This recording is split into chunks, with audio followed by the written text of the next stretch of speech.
Hey everybody, Rachel here again with Givebutter. Thanks for joining for another success story. Today we are featuring Harry Chapin Food Bank in Florida. They aim to raise $400,000 recently to provide 1 million meals. And get this, they ended up raising over $569,000. Amazing. That's why we're interviewing Ryan today. He's here with me to share why they turned to Givebutter, as well as tips, tricks, and lessons learned along the way. Ryan, thank you so much for joining us and for sharing your success story. Yes, absolutely. It's great to be here. To give you a little idea who I am, I'm Ryan Euler, the digital fundraising manager at Harry Chapin Food Bank.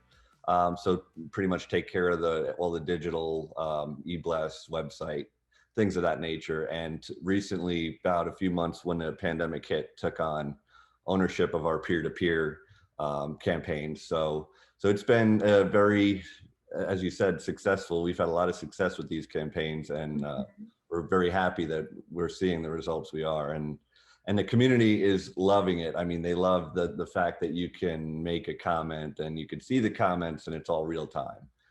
So fun. Can you tell us a little bit more about your food bank for those who aren't familiar? Sure. We're based in Southwest Florida. We're the Harry Chapin Food Bank of Southwest Florida, cover 5 counties, which Oh, Lee, Hendry, Glades, Collier, and Charlotte counties. And prior to the pandemic, we were feeding about 28,000 people per week. That wow. number grew to 250,000 people per week once the pandemic hit, and a lot of people down here are seasonal, so that was the height of season, and they were losing their hours and losing their part-time jobs, having to cater to homeschooling their children. So we Mhm. saw a lot of first-time people coming through our car lines, and we saw the need increase drastically. So all these campaigns we've put on really help, and it's great because they're easy to search or easy to find, and people really enjoy to participate into them. So Yeah, that's so great. Thank you for the incredibly important work that you all are doing there. So tell us more, break it down. How was this fundraiser so successful? I know we talked before we hit record a little bit about the history of what this fundraiser used to be before the pandemic. So tell us your origin story. Sure. I mean, we've been doing what's called annual hunger walks. So Mhm. that happens in January annually. We've done that for the past about 11 years now. And it's something the community expects that we've done. We raise about 300,000 a year. It's been growing since we started, obviously, but it's something that we would put on. There's some funding that went on that we had to do to get the event. We would bring our trucks out, and everybody had a great time. It was a little walk and a lot of participation. What we did was we partnered with Wink News, which was one of our local media news networks in our area. And we partnered with them for the Hunger Walk, and they would, kind of pitch it and give the date and the event and do stories.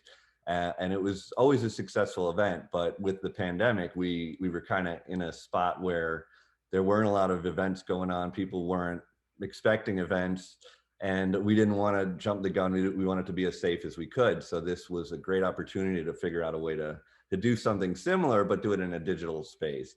And Givebutter gave us the tool, the outlet to do that, to create this campaign. And we figured, what can we do? We started brainstorming, and I think people resonate with a meal when you're doing what we do, is fighting hunger. They can understand when somebody sits down to a meal. It's a million of them.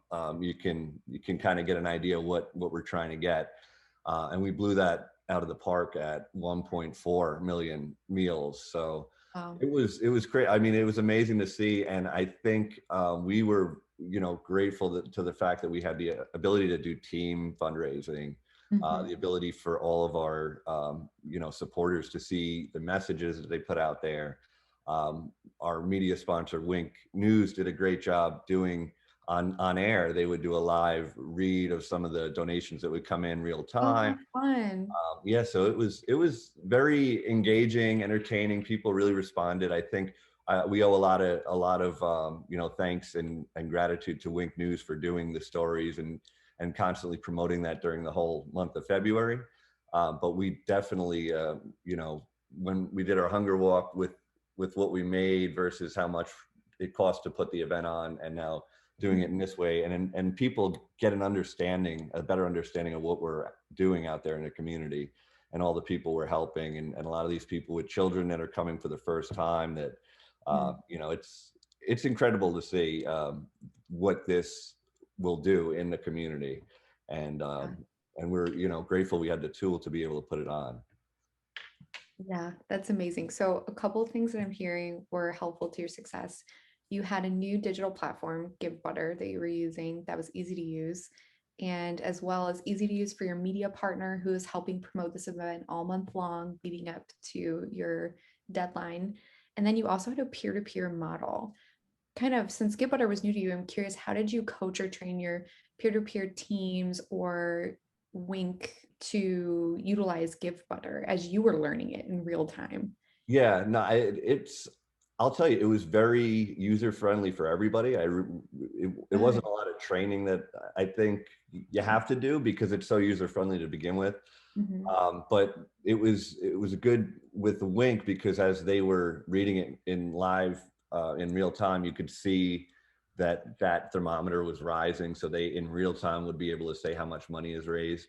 Mhm. Um, and we had a lot of feedback from the teams, the team fundraising section of it at the top there, where they could, for instance, you got Storm Smart at 106,000. That was Okay. just their foundation. It wanted to support, you know, this campaign. Mhm. Copperleaf did their own little event, social distancing, and raised 36,000. So it was amazing to see the support of the community. The Cross Creek ladies, all Peace Lutheran Church, they all came together. They started a team page, and then they shared it with their, you know, network, and they saw all the gifts come through their campaign. So they were able to go out into their communities and say how much they raised with it to go put towards this campaign. And it was really a great way to engage the community and a great conversation starter as to, well, what is the money, why are you doing this, why are you trying to raise, Mhm. what is this million meals to do? And the fact that we're feeding a quarter million people a month, those meals will go very quick. So Mhm. and we're kind of approaching summer hunger, which is big in Southwest Florida, because that's when all the snowbirds, everybody leaves, and kids are not in school, so they're not getting those free and reduced lunches if they need it. So this is definitely helpful, and we're so grateful for our community, and we're grateful for this tool to be able to do this. Yeah, that's amazing. And just to point out, more than a quarter of your funds were raised through the peer-to-peer model. One thing that really stood out to me when I looked at your campaign was its simplicity and just remind you of the importance of messaging and visuals, because you didn't have like a long drawn out story section. It was just one paragraph, straightforward, to the point, have questions, here's who to contact. And then you also kept updating your cover image as the thermometer was growing, which was really fun for us to get to watch as your campaign went on and just got more and more and more successful. Um, so I guess for everyone who's watching, that's a great example and model to follow. You don't necessarily have to have all the bells and whistles. You can keep it really simple for people to follow. Yeah, and we tend to follow that model because simplifying it gives everybody a real glimpse at what you do, and they understand it. But when you overcomplicate it, sometimes it distracts them from what you're trying to do in Yeah. your mission. One of the challenges we had, as you mentioned, this thermometer was Yeah. the fact that we did meals. Oh, So it was, we did have to constantly update the that image. And originally we had this image lying below the story or above the story. okay. Yeah. And I had this image set as a Google Drive image that can be updated, and gave access to Wink to our Google Drive account. Interesting. So they could just modify that image and Yeah. replace it, and it would automatically go. I did a little code in the box that could Yeah. receive the Google image, and it'll Cool. automatically pop it. So that was awesome that they could just, you know, at 9 p.m. or 10 p.m., you know, when I'm getting my kids to bed, they could just upload the image, and it's live as they're doing their newscast. So I was happy that we were able to do that, because we were a little, we don't want to give anybody access outside of our organization. So that was a great way to do it, and that, you know, it's being creative, trying to figure out ways you can be creative and get the message out. And the other interesting thing, if you hit make a gift there, Mhm. this was something, you know, this is something we're going to do some research on the value of these amounts, because Mhm. we did the math on what the meals would, and you know, we these were the exact amounts, and we were discussing how to make it more polished, like, you know, 10, 50, Mhm. 30, 60. And one of the ideas was, let's try doing something different. Let's try Yeah, this and see what happens. Let's try doing these oddball amounts, because I think people in their minds, they know things aren't always even. exactly. And when you make them even, it's almost, it feels like, you know, okay, I know some of this is going to it, but these Right. are exactly like, these are roughly the amounts that we're on average seeing. So Yeah. we thought, let's put the exact amounts out there as close as we can to the average, Mhm. and see what happens. So one of the things we're going to go back, and I'm sure maybe I can come back to you and Yeah, report back, I'd is love to know. see what one of those amounts resonated the most, Mhm.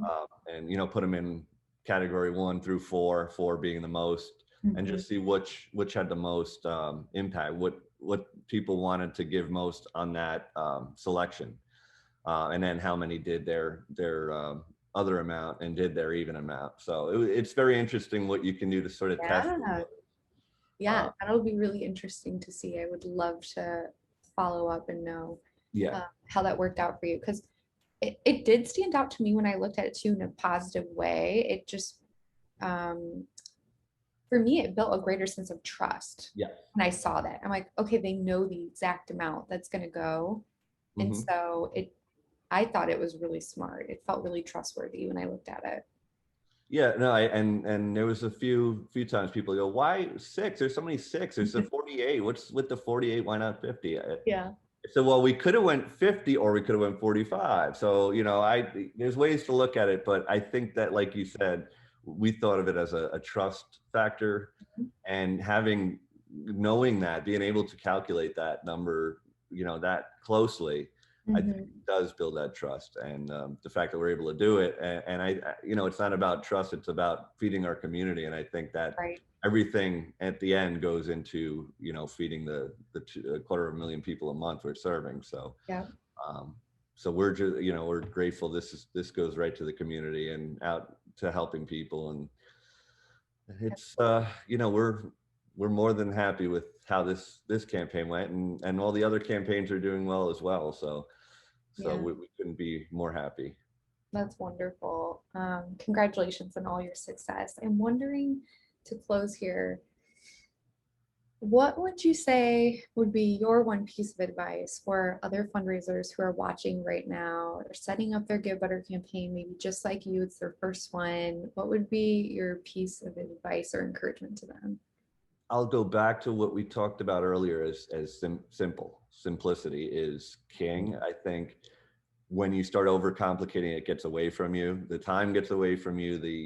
You just, I think if you come up with, you know, what's the purpose of this? What are we trying to accomplish? Craft a little brief message to that, and be simple with graphics. I don't think people they're not there to kind of read your life story. I think they see you're trying to do a good cause and they want to participate in that. And another good thing to do, it would be to have people that, you know, take in ownership of a team, maybe create a team page and share that with their network, and go out in the community, talk to some people, tell them you're doing a campaign for whatever it is, and ask them if they'd help support it. If they'd start a campaign, they don't have to make a gift, but share it with people they know, and they could see that engagement grow. And I think that's part of what we saw in our campaign, is you get people involved and they start seeing their fundraising grow, and then they even get more engaged and excited, and it creates that level of excitement. So that's one thing I think takeaway that we got.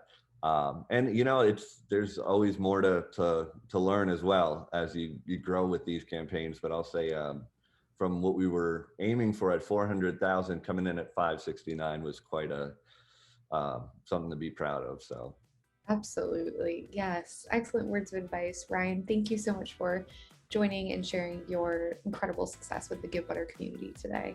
Absolutely. Thanks for having me. I'm happy to discuss. And if you ever want to go back and revisit, let me know. I'd be happy to share it. Our Oh, definitely. Definitely. And for everybody else who's following along, thank you for joining us again. Please remember to like, share, and subscribe to Givebutters YouTube channel. You can leave comments there for Ryan and I if you have questions that I didn't ask that you want him to answer. And we will see you again a week from today to hear another incredibly inspiring success story. Until then, happy fundraising. Bye, everybody.